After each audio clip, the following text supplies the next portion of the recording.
नमस्कार। आज के इस एक्सप्लेनर में आपका बहुत बहुत स्वागत है। आज हम एक ऐसी चर्चा करने वाले हैं जो सीधे हमारी रोजमर्रा की जिंदगी से जुड़ी है। देखिए, अक्सर हमारे दिमाग में एक सवाल आता है ना कि क्या सदियों पुराना आध्यात्मिक ज्ञान यानी एंशिएंट विजडम आज की इस भागदौड़ भरी मॉडर्न लाइफ में काम आ सकता है? तो इसका जवाब है बिल्कुल हाँ। आज हम इसी सोर्स मटेरियल को डिकोड करेंगे और समझेंगे कि कैसे हम अपनी नौकरी, चैलेंजेस और डेली लाइफ के बीच भी एक गहरी आध्यात्मिक शांति पा सकते हैं। तो चलिए बिना किसी देरी के शुरू करते हैं। अब इस बात पर गौर कीजिए, आनंद आखिर है कहां? पैसों में या बड़े मकानों में? सोर्स मटेरियल में एक कमाल का कॉन्ट्रास्ट दिया गया है। सोचिए, एक इंसान पूरी तरह से एसी कमरे में बैठा है, सब कुछ है उसके पास, लेकिन दिमाग में नेगेटिव थॉट्स चल रहे हैं, वो अंदर ही अंदर जल रहा है, दुखी है। और दूसरी तरफ एक ऐसा व्यक्ति है जिसके पास शायद एक पंखा तक नहीं है, लेकिन उसका चिंतन पॉजिटिव है, आध्यात्मिक है और वो पूरी तरह से आनंदित है। सच कहूं तो बाहरी दिखावे और संपत्ति से कहीं ज्यादा जरूरी हमारी इंटरनल पीस होती है, और ये पॉजिटिव चिंतन, ये शांति सिर्फ आध्यात्म से ही आ सकती है। तो आज के इस रोड मैप में हम क्या क्या कवर करने वाले हैं, एक क्विक नजर डालते हैं। हम बिल्कुल बेसिक से शुरू करेंगे, जैसे गुरु का असल मतलब क्या है, जिंदगी के तूफानों का सामना कैसे करें, अपने प्रोफेशन और आध्यात्म में बैलेंस कैसे बनाएं, निष्काम भक्ति क्या है, चरम विनम्रता क्या होती है, और आखिर में सच्चे सत्संग की पहचान कैसे की जाए। ये एक तरह का लॉजिकल फ्लो है जो हमें अंदर से प्यूरिफाई करने में मदद करेगा। चलिए आगे बढ़ते हैं। तो हमारे इस आध्यात्मिक यात्रा का पहला पड़ाव है गुरु का वास्तविक अर्थ।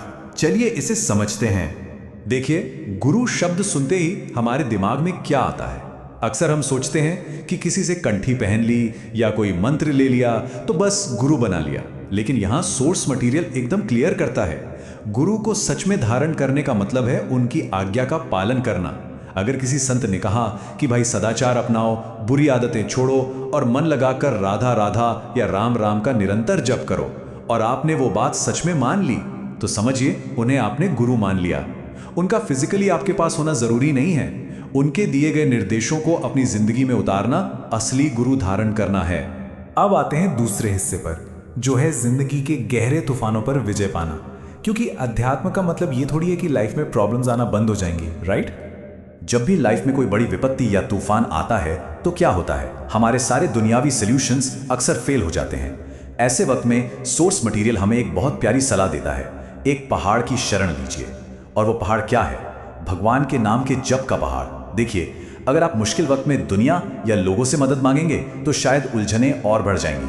उसकी जगह अकेले में बैठकर नाम जप रूपी पहाड़ का आश्रय लेना आपको एकदम सेफ कर देता है। ईश्वर का स्मरण इन विपत्तियों को तुरंत शांत करने की ताकत रखता है। इसको एक बहुत ही रिलेटेबल एग्जाम्पल से समझते हैं। मान लीजिए एक स्टूडेंट है जो बार बार एग्जाम्स में फेल हो रहा है। उसके लिए तो ये किसी तूफान से कम नहीं है ना। अब सोर्स कहता है कि फेल होने की असली वजह उसका बटा हुआ ध्यान है, जैसे एंटरटेनमेंट, व्यसन या बाकी डिस्ट्रैक्शंस। तो इस फेलियर के चक्रव्यूह से निकलने का स्टेप बाय स्टेप तरीका क्या है? पहला, अपनी प्रॉब्लम को पहचानिए। दूसरा, उन सारी चीज़ों को हटाइए जो ध्यान भटका रही हैं। और तीसरा, आध्यात्मिक एकाग्रता यानी नाम जप के जरिए अपने माइंड को वापस एक जगह फोकस कीजिए। सिलेबस तो लिमिटेड ही होता है ना, अगर माइंड फुली फोकस्ड हो तो सक्सेस मिलनी ही मिलनी है। भटका हुआ ध्यान फेलियर लाता है और फोकस्ड माइंड सक्सेस। चलिए अब आगे बढ़ते हैं तीसरे पॉइंट पर, जो मेरे हिसाब से सबसे प्रैक्टिकल है, अपने पेशे और आध्यात्मिक कर्तव्य के बीच संतुलन बनाना। जिंदगी में और खास तौर पर काम की जगह पर हमें कई मॉरल डिलेमास का सामना करना पड़ता है। एक सुप्रीम कोर्ट लॉयर का एग्जाम्पल ही ले लीजिए। अब सोचिए, एक वकील के रूप में क्या सिर्फ पैसे के लिए किसी ऐसे इंसान का केस लड़ना सही है जिसके बारे में आपको मालूम है कि वो दोषी है? सोर्स यहां बिल्कुल साफ कहता है कि अगर आप पैसे के लालच में किसी दोषी को बचाते हैं तो ये अधर्म है, और इसका रिजल्ट क्या होगा? सिर्फ और सिर्फ मानसिक अशांति। इसके बजाय धर्मयुक्त काम वो है जहां आप एक निर्दोष को बचाने के लिए लड़ते हैं। आपका प्रोफेशन चाहे जो भी हो, अगर आपका काम धर्म पर टिका है और भगवान को समर्पित है तो वही सच्चा रास्ता है।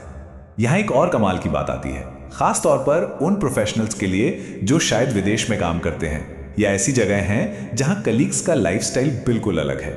यहाँ रूल बड़ा सिंपल है, उद्देश्य बदले, स्थान या वेशभूषा नहीं। मतलब आध्यात्म के लिए आपको अपना घर छोड़ने या कपड़े बदलने की कोई जरूरत नहीं है। अगर आप किसान हैं तो खेती कीजिए, बिजनेसमैन है तो बिजनेस कीजिए। बस अपने अंदर का मोटिव, अपना उद्देश्य बदल लीजिए। अगर आपका इंटरनल आचरण शुद्ध है और आप दूसरों की कमियों से खुद को दूर रखते हैं तो आप दुनिया के किसी भी कोने में बैठकर आध्यात्मिक तरक्की कर सकते हैं। अब चलिए इस एक्सप्लेनर को थोड़ा और गहराई में ले चलते हैं और समझते हैं निष्कामता यानी इच्छा रहित भक्ति की ताकत को। होता क्या है, जब कोई लगातार भजन करता है तो उसे धीरे धीरे ये एहसास होने लगता है कि ये दुनिया, ये मटेरियल वर्ल्ड टेम्पररी है, एक भ्रम है। और जब ये बात समझ में आ जाती है तो नेचुरली इंसान के अंदर से दुनियावी इच्छाएं खत्म होने लगती हैं। इसे ही वैराग्य या निष्कामता कहते हैं। पर सबसे इंटरेस्टिंग बात पता है क्या है? जब ये निष्कामता आती है ना, तभी असल में परमात्मा से मिलने की एक प्योर लॉन्गिंग, एक सच्ची तड़प पैदा होती है जो आगे चलकर सच्चे प्रेम में बदल जाती है। ये किसी भी साधक की ग्रोथ का एक बहुत ही लॉजिकल और नेचुरल प्रोसेस है। वहीं एक बहुत बड़ी गलतफहमी लोगों में ये होती है कि आध्यात्म तो सिर्फ बुरे वक्त के लिए है, लेकिन सोर्स इस भ्रम को पूरी तरह तोड़ देता है। सोचिए, अगर आप अपने सुख के दिनों में, अपनी खुशियों में निरंतर भगवान को याद करेंगे तो आपका अभ्यास कितना स्ट्रांग हो जाएगा। और यही मजबूत अभ्यास, यही प्रैक्टिस आपको दुख के वक्त में एक असीम सहन शक्ति देती है। सुख में की गई आध्यात्मिक प्रैक्टिस ही असल में आपको दुख के तूफान से बाहर निकालती है। तो अब आते हैं हमारे 5वें सेक्शन पर, परम विनम्रता और असीम सहनशीलता। ये एक आध्यात्मिक साधक के कैरेक्टर डेवलपमेंट का एब्सोल्यूट पीक है। एक बहुत ही प्राचीन और शक्तिशाली श्लोक है, तृणादपि सुनिचेन तरोरपि सहिष्णुना। इसका सीधा सा अर्थ है खुद को घास के तिनके से भी ज्यादा विनम्र समझना और एक पेड़ से भी ज्यादा सहनशील बनना। ये बात कहने और सुनने में शायद बड़ी आसान लगती हो, पर सच बताऊं, इसे अपनी जिंदगी में उतारना एक्सेप्शनली मुश्किल है। चलिए इस रूपक को थोड़ा और डीपली समझते हैं। घास का तिनका कितना हम्बल होता है ना, जब कोई उस पर पैर रखता है तो वो दब जाता है और पैर हटते ही वापस अपनी जगह पर आ जाता है। लेकिन सोर्स कहता है कि हमें उस तिनके से भी नीचा बनना है। और पेड़ की बात करें, पेड़ पर जब कोई पत्थर मारता है तब भी वो बदले में मीठे फल, लकड़ी और ठंडी छांव ही देता है।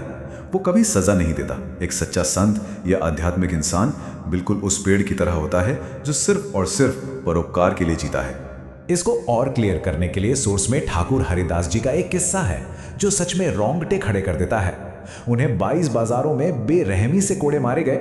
हालत ये थी कि उनके घावों से खून के फव्वारे फूट पड़े थे, लेकिन इन सब के बीच हर एक वार पर उनके मुंह से सिर्फ हरि बोल निकल रहा था। उन्होंने अपने शारीरिक कष्ट की जरा भी परवाह नहीं की, बल्कि जो लोग उन्हें मार रहे थे वो उन्हीं के परम कल्याण की प्रार्थना कर रहे थे और मुस्कुरा रहे थे।